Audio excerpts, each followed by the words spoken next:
Training is all about realism. It's always mimicking what we do in real life. So the closest we can get to that, the better. Customers used to say, hey, look, it would be really nice if we were in the scenario.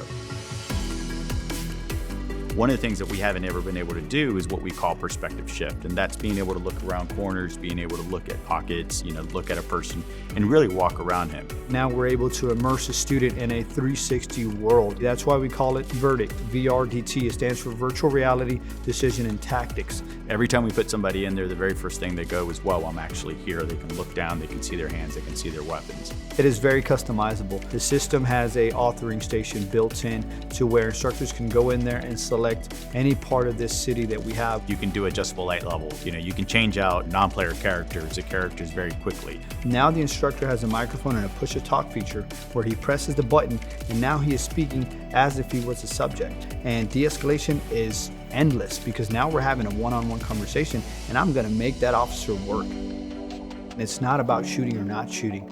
It's about understanding the situation that's going on and then figuring out how to peacefully resolve it. Verbal de-escalation is huge. So at the end of the day, we want not just the officers, but want the public to know that, hey, we're putting these officers in stressful situations before they ever go out into the real world. The only way you can do that is to try to get those officers to actually replicate what they may actually encounter in real life.